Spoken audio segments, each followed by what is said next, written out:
Reference, high reference and cross రెఫరెన్స్గా ఆంధ్ర క్రైస్త కీర్తనల గురించి మాట్లాడుతూ ఒకప్పుడు లేని బాధ ఈరోజు ఉంది అన్న మాట వాడటం జరిగింది. అదే సమయంలో ఎంతోమందికి మిస్అండర్స్టాండ్ అవుతానికి కారణం ఏంటంటే, అది మిస్ప్రిసీవ్ అవుతానికి కారణం ఏంటంటే, దాంట్లో కాంటెక్స్ట్ని జస్ట్ మధ్యలో తలతోక లేకుండా మధ్యలో కట్ చేసిన దానికి అది ఎంతోమందికి అర్థం కాక వారి భావాల్లో దెబ్బతూరటం జరిగింది.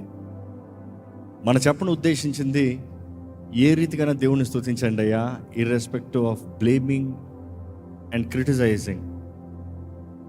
కానీ ఎంతోమందికి అది ఎలా వెళ్ళిందంటే, రాజ్ ప్రకాష్ పాల్ ఆంధ్రప్రదేశ్ కీర్తనలంతా సినిమా పాటలు అన్నాడు అని తప్పుడు అర్థం తెలియంది. దాన్ని బట్టి నేను ఎంతగానో దుఃఖిస్తున్నాను. అండ్ ముఖ్యంగా సేవకులకి, సంఘాలకి తెలియజేయాలని ఆశపడుతున్నాను. వీ లవ్ ఆంధ్రప్రదేశ్ కీర్తనలు. పుట్టకతో ఆంధ్రప్రదేశ్ కీర్తనలు వింటూ పెరిగిన వారిమే, అండ్ ఎన్నో చక్కని ఆంధ్రప్రదేశ్ కీర్తనలు పాడుతూ వచ్చిన వారిమే.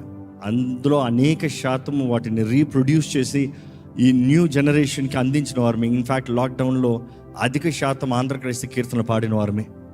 సో ఆంధ్రప్రదేశ్ కీర్తనలు ఎప్పుడు మనం పాడుతూనే ఉంటాం.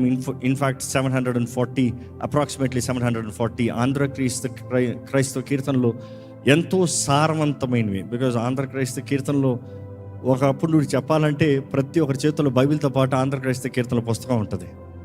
సో ఆ రీతిగా ఆంధ్రప్రదేశ్ కీర్తనలు ప్రతి ఒక్కరి జీవితంలో ప్రభావితం చేసింది ఒక కీర్తనల పుస్తకంగా. అది కేవలం పాటలు మాత్రం కాదు, మనుషులు వారి జీవితంలో వెళ్ళిన పోరాటంలో, పరిస్థితుల్లో రాసిన పాటలు మాత్రమే కాదు, it also has a very sound doctrine. ఈ సృష్టి ప్రారంభం నుండి, నరజాతి విమోచన దగ్గర నుండి, క్రీస్తు చేసిన శిలువల కార్యం దగ్గర నుండి, ఆయన పునరుద్ధానము నుండి, ఆయన రాబోయే వార్త దగ్గర నుండి, ఇంకా it speaks about the entire the structure. And అది ఎంతో ఘనమైంది అనేది we always strongly believe and we like to emphasize. And ముఖ్యంగా ఈ మాటల్లో ఎవరికన్నా ఇబ్బంది కలిగి ఉంచంటే మనఃపూర్వకంగా క్షమాపణ వేడుకుంటున్నామండి. కానీ ఒకటే తెలియజేస్తున్నాను, క్రీస్తు శరీరంలో భాగమై ఉన్నాము. ప్రతి ఒక్కరిలో ఏదో ఒక లోపాలు కనబడచ్చు, కానీ చివరికి క్రీస్తు నామం మహింపరచబడాలన్న ఆశ. ఆమేన్. ఇక్కడ ఆంధ్రప్రదేశ్ కీర్తనలు అనేటప్పుడు నన్ను ప్రభావితం చేసిన పాటలు చాలా ఉంటాయి. అందులో one of my all time favourite, నా పర్సనల్ ఫేవరెట్ ఆంధ్రప్రదేశ్ కీర్తనలు ఏంటంటే సిలువేనా శరణాయనురా. ఎంతమందికి ఆ పాట తెలుసు? ఇప్పుడుగా we have sung many times. తెలియని వాళ్ళు ఎంతమంది ఉన్నారా? We will sing that line. సిలువను జూచుకొలది శిల సమానమైన మనసు, సిలువను చూచుకొలది శిల సమానమైన మనసు, నలిగి కరిగి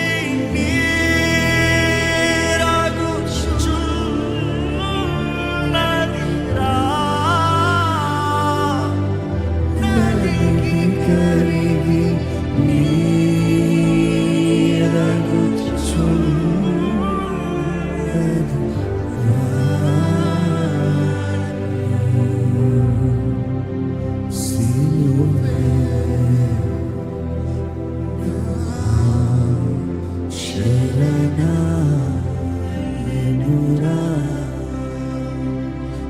చివరి 5 చాలా ఉంటుంది.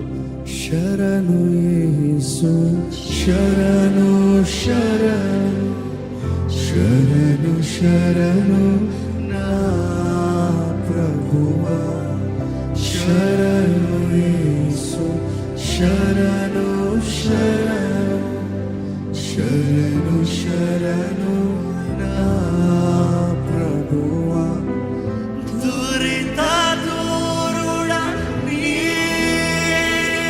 దరిచే నిరితిరా, దురిత దూరుడా నీ దరిచే నిరితిరా,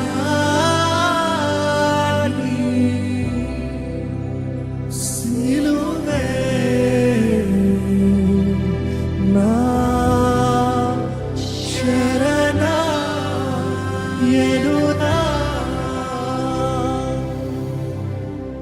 Yeah, that's a very beautiful, meaningful songs. But then నేను ఆ రోజు చెప్పదు ఉద్దేశించింది 90% సినిమా అన్నాను. That's actually the wrong cutting, I would say selective cutting. Cinema as well as raga, Andhra Pradesh కీర్తనల పుస్తకం తెలిస్తే ప్రతిదీ రాగా పేరు రాసి ఉంటుంది. ఈ పలానా రాగాలో పాడాలి అని. రాగాలు వెళ్ళినప్పుడు శృతిని కలిపి రాస్తారు రాగా. సో సౌత్ ఇండియన్ ట్రెడిషన్ గురించి మాట్లాడుతూ ఆ రోజు సౌత్ ఇండియన్ కల్చర్ తగినట్టుగా కల్చరల్ మ్యూజిక్తో పాటు ఇట్ ఈస్ ఎక్విప్డ్ అన్న మాట చెప్పదలుచున్నాను. But then it has been misfired. But again I would say music is universal. Nobody can say music ఇట్లే ఉండాలి, ఇదే ఉండాలి, because there are different genres of music. కానీ అదే సమయంలో ఆ రోజు నేను మెన్షన్ చేసింది సౌత్ ఇండియన్ మ్యూజిక్ అంటూ రాగాస్ గురించి మాట్లాడుతూ వచ్చాను. రాగాస్ అన్నప్పుడు వాస్తవం చెప్పాలంటే 38,232 రాగాస్ ఉంటాయి, అన్కంప్లీట్, అన్ఫినిష్డ్. కానీ సంపూర్ణ చూసినప్పుడు, సంపూర్ణ రాగాస్ చూసినప్పుడు 72 రాగాస్ ఉంటాయి. సంపూర్ణ రాగాస్ అన్నప్పుడు ఆరోహ అవరోహ అని ఉంటుంది. ఆరోహ అన్నప్పుడు ఈ నోట్స్తో వెళ్ళాలి, ఈ నోట్స్తో దిగాలి, అవరోహ దిగాలి. సో ఆ 72 రాగాస్ చేసినప్పుడు 72 రాగాస్ 72. ఈరోజు కర్ణాటక మ్యూజిక్ ఎవరైనా నేర్చుకుంటానికి వెళ్తే ఏం నేర్పిస్తారో మీకు తెలుసు, అది స్టేట్మెంట్స్లో మాట్లాడితే బాగోదు. సో దాంతో ఫిక్స్ అయి ఉంటుంది. సో దానిని ఆ భావంతో, because when they had to write a song, ఆ రోజు రాగాస్ తీసుకుని ఆ రాగాస్ని ఆధారం చేసి ఆ రాగాస్కి చక్కని doctrine, words, meaning, emotions they have submitted. కానీ అది ఎంతోమందికి నేను ఉద్దేశించినది మిస్ఫైర్ అయిన దాన్ని బట్టి మరలా బాధపడుతున్నానని తెలియజేస్తున్నాను. And I truly apologize for hurting anybody's feeling. We are all ministering one body, one Christ, one gospel. క్రీస్తు మనల్ని ప్రేమించి మన కొరకు ఈ లోకంలోకి వచ్చి తన ప్రాణాన్ని మన కొరకు అప్పచెప్పి మనల్ని విమోచించి ఆయన సొత్తుగా చేసుకుని ఆయన పునరుద్ధానుడై తిరిగి లేచి మరలా త్వరగా సిద్ధపడిన సంఘం కొరకు ఉద్దేశించున్నాడు. అదే బోధిస్తున్నాము. ఈరోజు మన ఆశ సిద్ధపడే సంఘంగా ఉండటం కొరకే. God bless you all. Thank you for your understanding.